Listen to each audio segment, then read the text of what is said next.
अरविंद जी आएंगे आपके पास। फिलहाल एक बार रुक कर लेते हैं झारखंड का, जहां से हमारे सहयोगी रितेश मिश्रा हमारे साथ जुड़े हुए हैं। जेएमएम ऑफिस पर इस वक्त मौजूद है। रितेश, क्या तस्वीरें आप दिखा रहे हैं ऑफिस से, क्या अपडेट दे रहे हैं? जी,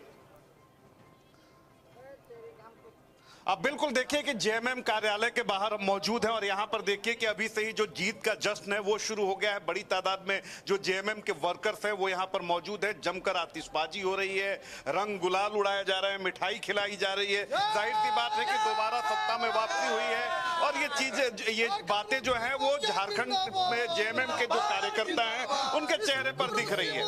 पूरा रंगे हुए हैं। बताइए कि क्या कहेंगे जीत को लेकर? देखिए, ये जीत झारखंड की 3.25 करोड़ जनता की जीत है और ये जो जनता झारखंड मुक्ति मोर्चा के शेर जो युवा हेमंत सोरेन जी को अपना आशीर्वाद दिया है, उसका प्रचंड बहुमत आज आपको देखने को मिल रहा है। निश्चित रूप से ये 3.5 करोड़ जनता की जीत है और माननीय हेमंत सोरेन पर जिस तरह से जनता ने आस्था जताया है, मैं समझता हूं कि यह भारतीय जनता पार्टी को ये मुंहतोड़ जवाब है। जिन्होंने लग रहा था कि आप आ जाएंगे क्योंकि एक से एक मुद्दे थे। बीजेपी के तमाम स्टार प्रचारक यहाँ मोर्चा संभाले हुए थे। देखिए, झारखंड जो है ना थोड़ा सा विचित्र प्रदेश है और भारतीय जनता पार्टी इस राज्य को कभी 16, 17 साल 18 साल उन लोगों ने शासन किया, लेकिन इस प्रदेश को समझ नहीं पाए। क्योंकि जल जंगल जमीन का मालिक झारखंड का असली जो है यहाँ की जनता है और हेमंत सोरेन के नेतृत्व में ये 3.5 करोड़ जनता झारखंड की, उनके विश्वास की जीत है, उनके उत्साह की जीत है। ये ऐतिहासिक जीत हेमंत सोरेन और क्या कर रहे हैं आज आप मनाया लोग? जा रहा है। बुझे क्यों है? जश्न में क्या सब हो रहा है ये जरा पूछिए। मिठाई में क्या खिलाया जा रहा है? लड्डू या जलेबी? दिवाली सब मन रहा है। मिठाई क्या खिलाइएगा भाई? मिठाई आजकल तो मिठाई भी पॉलिटिकल हो चुकी है। जलेबी जो आप बोलिए, जो आप बोलिए, आप लोग क्या स्वेच्छा, जो आप बोलिए, जो हरियाणा में जलेबी खाने की बात हुई थी। हम लोग खिलाते हैं, लड्डू खिलाएंगे आपको, रसगुल्ला। हरियाणा में देखिए कि वहाँ बड़ी स्थिति, वहाँ जलेबी खिलाने की बात हुई। हरियाणा में जलेबी चुनाव में प्रसिद्ध हुई थी, उस वक्त मांग काफी बढ़ गई थी, रेट भी बढ़ गए थे। मिठाई गुलगुला खिलाएंगे, गुलगुला खिलाएंगे यहाँ। आप लोग क्या खिलाएंगे? अबीर क्या खिलाएंगे आज? आज जो खाने की इच्छा है आज वो चलेगा। ये तो टरकाने वाली बात है। नहीं, वैसा नहीं है, जो आपकी अच्छा इच्छा है रितेश, वही एक चलेगा। सवाल जरूर रखिएगा कि कल्पना सोरेन नेताओं को क्या खिलाएंगे? कितनी कार्यकर्ताओं बड़ी, के लिए दिल खुला हुआ है, जो खाना है जो कार्यकर्ताओं को। उन्होंने मेहनत की है, कितना बड़ा योगदान जी। उनका है इस जीत में। कल्पना सोरेन का बहुत तेजी से उभरता हुआ चेहरा। अब बिल्कुल मैं ये सवाल पूछता हूं। देखिए, एक अगर देखा जाए तो गिफ्ट मिला एक नेता आप लोगों को, मेरी बात आप समझ गए होंगे। कल्पना सोरेन ने जिस तरह से प्रदर्शन किया, क्या कार्यकर्ता कितना उत्साहित थे? और निश्चित रूप से लोग कहते हैं कि आपदा में अवसर, तो झारखंड मुक्ति मोर्चा के साथ जो विपत्ति आई थी, जो आपदा आई थी, भारतीय जनता पार्टी ने एक साजिश के तहत युवा लोकप्रिय और इस देश के सबसे लोकप्रिय मुख्यमंत्रियों में से शुमार माननीय हेमंत सोरेन जी को जो है एक षड्यंत्र के तहत जेल में डालने का काम किया और उस विपत्ति की घड़ी में उनकी धर्मपत्नी इस राज्य का नेतृत्व, जो झारखंड मुक्ति मोर्चा का नेतृत्व संभाला और इस राज्य को ही नहीं पूरे देश को एक संदेश देने का काम किया। बिल्कुल देखिए, कुछ और लोग हैं और यहाँ पर जहां भी देखेंगे कार्यकर्ता। ये बताइए कि एक नई नेत्री आपके यहाँ से उभर गई, कितना भरोसा कार्यकर्ता कर रहा है और उनकी भूमिका क्या हो सकती है? भरोसा पूरे झारखंड उन पे कर रहा है, ये आप लोगों को देखने को मिल गया। कंपटीशन नहीं ना हो गया भैया भाभी में?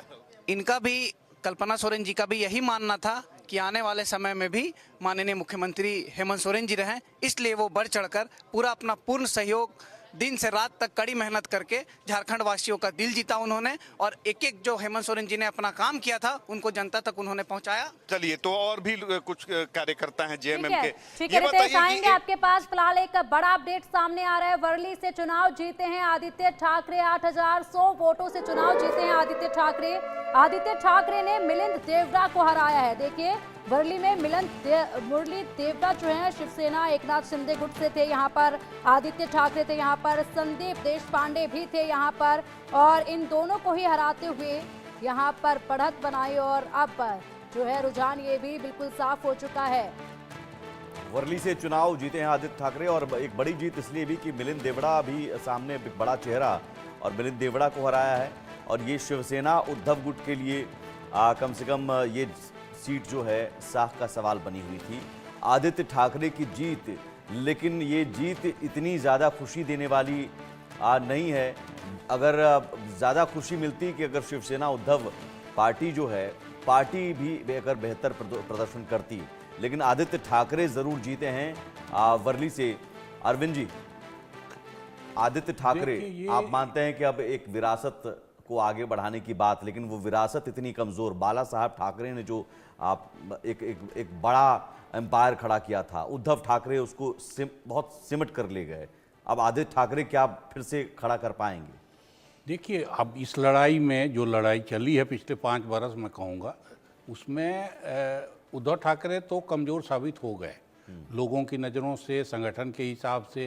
रहते चीफ मिनिस्टर हार गए और कई ऐसे कदम उठाए जो उनको और पार्टी दोनों को नुकसान पहुंचाने वाले।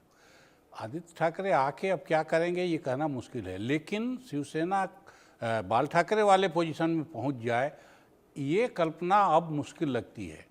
दोनों एक हों, फिर वो लीडर बने, तब शायद कुछ बने बात, लेकिन अभी के सिनेरियो में तो वो एक कमज़ोर शिवसेना का हिस्सा हैं, और उसकी लीडरशिप उनको मिल भी जाए तो उससे पूरे राज्य में संगठन खड़ा करना और पार्टी को पुराने पोजीशन में ले आना, ये बहुत बड़ी चुनौती है।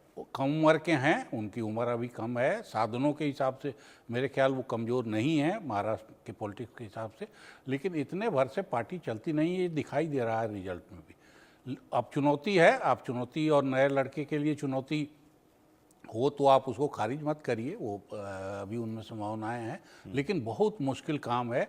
और वहाँ से संभालना तो और भी, महाराष्ट्र की पॉलिटिक्स संभालना थोड़ा और भी ज़्यादा, ऐसे ही हम उसको फाइनेंशियल कैपिटल नहीं कहते हैं, उसमें बहुत सारे प्लेयर हैं जो सामने हैं और जो पीछे हैं, तो उन सब को संभाल के लीडरशिप लेना और पार्टी खड़ा करना, लोगों का भरोसा जीतना, ये सामान्य चुनौती नहीं। किसी और राज्य की तुलना में महाराष्ट्र की पॉलिटिक्स ज़्यादा जटिल और बड़ी है।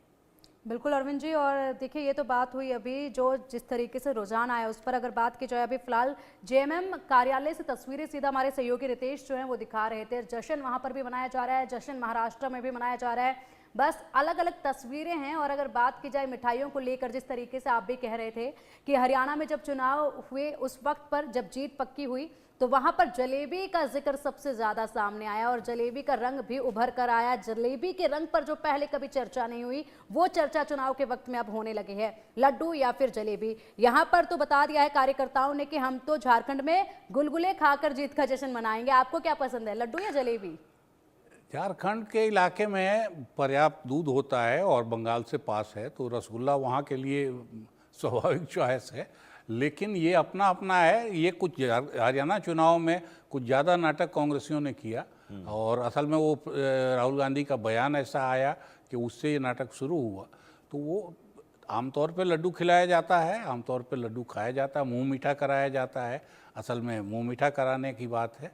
तो वो कुछ ज़्यादा ड्रामा हो गया, तो उस ड्रामे का परिणाम आप देखिए। लेकिन यहाँ गांधी परिवार की अगर हम बात करें, क्या ये माना जाए कि अब प्रियंका गांधी जब आ चुकी हैं अब संसद में, और राहुल गांधी ने जितनी वोटों से जीत हासिल की थी वायनाड में, उससे ज़्यादा 4 लाख प्लस से ज़्यादा वोटों से जीत कर आ रही हैं, अब कहीं ना कहीं प्रियंका गांधी फ्रंट पर आ सकती हैं?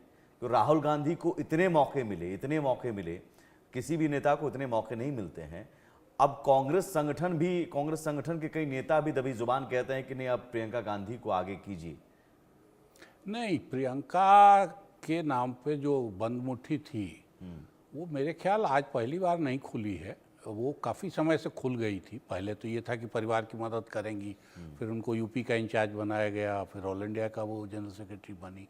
तो अब ये कहना, वो पार्लियामेंट में आ रही हैं पहली बार जरूर, लेकिन अब वो कोई चमत्कार अलग से ऐसा जो बंद मुट्ठी वाला सब आदमी उम्मीद कर रहा था, उस किस्म का चमत्कार उनके साथ अब जुड़ा हुआ नहीं है। उनकी खूबियां हैं काफ़ी, निश्चित रूप से वो बढ़िया बोलने से लेके और बढ़िया रेस्पॉन्स करना हर घटना पे, वो सब चीज़ें उनकी हैं। लेकिन राहुल भी इस बीच मैच्योर हुए हैं, राहुल भी जो पहले थे उससे काफ़ी बदले हैं, और राहुल ने अपने को पोजीशन जिस जगह किया हुआ है वो नरेंद्र मोदी का विकल्प छोटा विकल्प, कमजोर विकल्प, जो भी आप मानिए वो है, लेकिन राहुल गांधी के अलावा लेकिन ये बाकी भी तो लीडर है कि आपको जब तक दिखाई वो नहीं विकल्प देते। रहेंगे तब तक मोदी जीतेंगे। वो ठीक है, लेकिन राहुल गांधी के पैरेलल कोई और पर्सनालिटी अपोजिशन से आपको दिखाई नहीं देती। ये कांग्रेस का में उनका दबदबा रहने का या उनको लीडर रहने का लाभ है, उस परिवार का लाभ है, या इस बीच जो लगातार हार जीत से वो मजबूत हुए हैं। मैं मानता हूँ कि हार को इतने ढंग से संभालना, ये अपने आप में, इतने में तो कोई आदमी किनारे हो गया रहता। तो वो उनके पक्ष में है। अब ये देखना है, पार्टी उनके साथ नहीं चलती है, नहीं चल पा रही है, ये बार बार दिखाई दे रहा है कि जो बातें वो अब या तो वो ज़रूरत से ज़्यादा आगे की बात बोल रहे हैं या फिर संगठन पे ध्यान नहीं दे रहे हैं। एक चीज़ ये है कि बटेंगे तो कटेंगे, मैं उस पर आऊँगा। महाराष्ट्र में बटेंगे कटेंगे अगर चला है तो फिर झारखंड में क्यों नहीं चल पाया बांग्लादेशी घुसपैठियों का मुद्दा? देखिए, अभी डाउटफुल है, मैं मानता हूँ, लेकिन जिस किस्म का स्वीप आया है महाराष्ट्र में, वो सामान्य शासन और शासकीय कदमों से नहीं आता है, संगठनिक कदमों से नहीं आ, उसके पीछे एक ज़बरदस्त इमोशनल अपील होनी चाहिए। महाराष्ट्र में मुसलमानों की जितनी संख्या है, ये नारा चाहे जो भी अब आके बीजेपी का प्रवक्ता बोले, इसका एक मतलब बहुत साफ था, पोलराइज करना और जाति के कार्ड को खारिज करना। महाराष्ट्र में जो जाति का कार्ड उठाया जा रहा था, वो चाहे मनोज जारंगे पाटिल उठा रहे थे, चाहे राहुल गांधी उठा रहे, दोनों को खारिज करना था। तो वो दोनों फायदे तो हुए हैं, लेकिन इसके साथ एक इमोशनल अपील अगर न जुड़ी होती तो ऐसा ज़बरदस्त रिजल्ट नहीं आता जो अभी हमको दिखाई दे रहा है। ऐसा स्वीप जहां कांग्रेस का इलाका माना जाता था, मराठों का गढ़ माना जाता है, उन सब स्थानीय मुद्दे आप कह रहे हैं काम वहां पर नहीं किया। नहीं है। अगर किसानों का मुद्दा कांग्रेस ने उठाया हो, या फिर एमएसपी का मुद्दा उठाया हो, मराठा आरक्षण का मुद्दा उठ रहा था, ये सारी चीजें इन सब पर भारी पड़ गया। अब ध्रुवीकरण, पोलराइजेशन, जबरदस्त पोलराइज हुआ। और फिर ये कुछ जो शासन ने अपने गलतियां सुधारने का कहिए या वोट के लिए कुछ कदम उठाए, वो काफ़ी इफेक्टिव हो गए। 5 किस्त रिलीज कर देना महिलाओं के लिए, वो अपने आप में काफ़ी, किसी भी महिला के अकाउंट में सीधे पैसा आ गया 5 किस्त का। तो मुझे लगता है कि जो भी पुल बनवाइए और रेल बनवाइए और हवाई जहाज उड़वाइए, उसकी तुलना में वो उस महिला के लिए बहुत बड़ी चीज़ है। और ये भरोसा कि आगे ये डबल होके हमको मिलने वाला है। तो जिस महिला को गांव में बाकी काफ़ी सारी ज़रूरतें उसकी, चाहे वो झोपड़ी हो, उसी से पूरी हो जाती हैं। अरविंद जी, यहाँ पर एक सवाल ये भी बनता है कि देखिए, इस बार महिलाओं ने वोटिंग के वक्त पर, मतदान के वक्त पर पूरा जोर लगाया है, पूरा दम लगाया है। अगर बात की जाए महाराष्ट्र की, तो वहाँ पर महिलाओं का वोट प्रतिशत भी 50 जगहों पर अच्छा खासा देखा गया है और बहुत ज़्यादा देखा गया है। मुंबई में सबसे ज़्यादा देखा गया है। इसके अलावा अगर अब बात की जाए मतदान के वक्त, तो यहाँ पर महिलाओं का दम नजर आया, जिस तरीके से वोट प्रतिशत बढ़ा है। उसके बाद अब सत्ता में आने के बाद किस तरीके से महिलाओं का दमखम नजर आएगा? देखिए, अगर पार्टियों को इस तरह की योजनाओं से फ़ायदा हो रहा है तो मुझे लगता है कि ये दौर अभी चलेगा। और ये सिर्फ किसी पार्टी की बेईमानी नहीं है। मान लीजिए वादा करना कांग्रेस कर रही है, बीजेपी कर रही है, तो ये उनकी बेईमानी नहीं या लूट मचाना नहीं है। ये कहीं ना कहीं उनका जो फैसले वो करते रहे हैं अब तक, जिस तरह से सरकार चलाने की, वो सरकारी मशीनरी फेल हुई है डिलीवर करने में। ठेकेदार और इंजीनियर और पॉलिटिशियन का जो नेक्सस बनता है हर डेवलपमेंट प्रोजेक्ट में, उसके फेल्योर का है। उस आम आदमी, सड़क बन गई लेकिन उसमें कितनी दलाली खाई गई, ठेकेदार ने कितना कमा लिया, पॉलिटिशियन को कितना दिया, ब्यूरोक्रेट्स को कितना दिया, ये हर बार हम कहानी सुनते हैं। लेकिन आम लोगों को सड़क पे चलना एक लाभ हो जाता है, तो गाड़ी चलाने वाले को ज़्यादा होगा, पैदल चलने वाले को कम। अकाउंट में पैसा आ गया सीधे, या सीधे फ़ायदे जो दिए गए हैं अभी, हेल्थ के, पढ़ाई के, लड़कियां पढ़ने जाएंगी तो उनको वर्दी मिलेगी, उनको साइकिल मिलेगी, स्टाइपेंड मिलेगा। तो इस तरह के फ़ायदे जब आते हैं तो मुझे लग रहा है ये पुराने शासकीय पॉलिसियों के फेलियर का भी नतीजा है। एक बड़े फैक्टर की चर्चा होती है अरविंद जी, इन योजनाओं के अलावा या फिर स्थानीय मुद्दों के अलावा या फिर ध्रुवीकरण के अलावा, हर बार किसी भी चुनाव में ये जिक्र होता है कि क्या पीएम मोदी का जादू बरकरार है, जादुई जो चेहरा है, करिश्माई चेहरा है। ये दोनों विधानसभा चुनाव, 9 जनसभाएं की उन्होंने महाराष्ट्र में, 6 जनसभा की झारखंड में, रोड शो भी किए। पीएम मोदी, दोनों विधानसभा चुनाव में कोई ऐसा चेहरा आगे करके बीजेपी नहीं आई थी कि हम सीएम का चेहरा लेकर आगे बढ़ रहे हैं। यहाँ आप मानते हैं हरियाणा में भी आप ठीक है, वहाँ पर नायब सिंह सैनी को अमित शाह ने कह दिया था, लेकिन माना गया कि नहीं पीएम मोदी का जादू है। तो पीएम मोदी का जो चेहरा है वो अभी भी ऐसा है जिसकी काट विपक्ष के पास नहीं है। निश्चित रूप से नरेंद्र मोदी का चेहरा अभी आज के पॉलिटिक्स में, चुनावी पॉलिटिक्स में सबसे भारी और बड़ा है। अब ये जरूर है कि अगर 2 साल पहले की से तुलना करेंगे तो मैं मानता हूं कि उससे नीचे आए हैं। लोकसभा चुनाव ने उसको साबित किया कि अब पहले जैसा जादू नहीं है, लेकिन वो घट के भी अभी वो बाकी सब पे बहुत भारी है। अब इस चुनाव में भी अगर आप देखेंगे तो आप कहेंगे कि झारखंड और इसका रिजल्ट अलग अलग हुआ, और प्रधानमंत्री बल्कि महाराष्ट्र के लिए तो ये माना जा रहा था कि वहाँ गुजरात से एक स्वाभाविक बगावत है, नाराजगी है। प्रोजेक्ट्स तो गए ही हैं, गुजराती मराठी लोगों के रिश्ते को लेके भी कहा जा रहा, इसलिए प्रधानमंत्री की वहाँ सभा कम मांगी गई है, और ये सब रिपोर्ट भी चले। लेकिन इसके बावजूद अभी भी प्रधानमंत्री का चेहरा, हमारे जो भी पॉलिटिकल जमात है, सबसे भारी दिग्गज तो शरद पवार थे वहाँ महाराष्ट्र के लिए, उनसे बड़ा पॉलिटिकल चेहरा उनकी पार्टी की हालत देखिए।